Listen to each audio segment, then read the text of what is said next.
यदुकुल का संहार, पांडवों के स्वर्ग गमन। जब युधिष्ठिर राज सिंहासन पर विराजमान हो गए, तब धृतराष्ट्र गृहस्थ आश्रम से वानप्रस्थ आश्रम में प्रविष्ट हो वन चले गए, अथवा ऋषियों के एक आश्रम से दूसरे आश्रमों में होते हुए वो वन को गए। उनके साथ देवी गांधारी और कुंती भी थी। विदुर जी दावानल से दग्ध हो स्वर्ग सिधारे। इस प्रकार भगवान विष्णु ने पृथ्वी का भार उतारा और धर्म की स्थापना तथा अधर्म नाश करने के लिए पांडवों को निमित्त बनाकर दानव दैत्य आदि का संहार किया। तत्पश्चात भूमि का भार बढ़ाने वाले यादव कुल का भी ब्राह्मणों के श्राप के बहाने मसूल के द्वारा संहार कर डाला।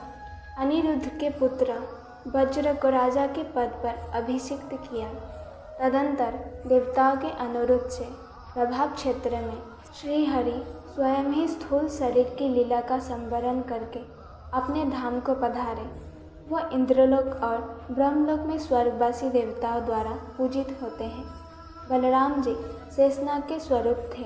उन्होंने पाताल रूपी स्वर्ग का आश्रय लिया। अविनाशी भगवान श्रीहरि ध्यानी पुरुषों के ध्येय है। उनके अंतर्धान हो जाने पर समुद्र ने उनके निजी निवास स्थान छोड़ शेष द्वारिकापुरी को अपने जल में डुबा दिया। अर्जुन ने मरे हुए यादवों का देह संस्कार करके उनके लिए जलांजलि दी और धन आदि का दान किया। भगवान श्री कृष्ण की रानियों को, जो पहले अप्सराएं थी और अस्तावक्र के श्राप से मानवीय रूप में प्रकट हुई थी, अर्जुन उन सबको लेकर हस्तिनापुर चले। मार्ग में डंडे लिए हुए भीलों ने अर्जुन का तिरस्कार करके उन सबको छीन लिया। ये भी अस्तावक्र के श्राप से ही संभव हुआ था। इससे अर्जुन के मन में बड़ा शोक हुआ। फिर महर्षि व्यास के सांत्वना ना देने पर उन्हें ये निश्चय हुआ कि भगवान श्री कृष्ण के समीप रहने से ही मुझ में बल था। हस्तिनापुर में आकर उन्होंने भाइयों सहित राजा युधिष्ठिर से, जो उस समय प्रजा वर्ग का पालन करते थे, ये सब समाचार निवेदन किया।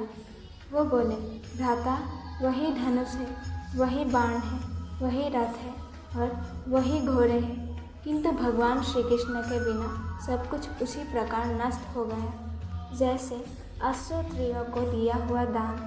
ये सुनकर धर्मराज युधिष्ठिर ने राज्य पर परीक्षित को स्थापित कर दिया। इसके बाद बुद्धिमान राजा संसार की अनित्यता का विचार करके द्रौपदी तथा भाइयों को साथ ले हिमालय की तरफ महाप्रस्थान के पथ पर अग्रसर हुए। उस महापथ में द्रौपदी, सहदेव, नकुल, अर्जुन और भीमसेन एक एक करके गिर पड़े। इससे राजा चौक मग्न हो गए। तदंतर वो इंद्र के द्वारा लाए हुए रथ पर आरूढ़ होकर स्वर्ग को चले गए। वहाँ उन्होंने दुर्योधन आदि सभी धृतराष्ट्र पुत्रों को देखा। तदंतर उन पर कृपा करने के लिए अपने धाम से पधारे हुए भगवान वासुदेव का भी दर्शन किया। इससे उन्हें बड़ी प्रसन्नता हुई। दोस्तों, आप लोगों को ये कथा जानकर कैसा लगा, हमें कमेंट करके एक बार ज़रूर बताएं और साथ ही में वीडियो को लाइक करें। रोज़ ऐसी ही कहानी सुनने के लिए चैनल को सब्सक्राइब करना ना भूलें। धन्यवाद।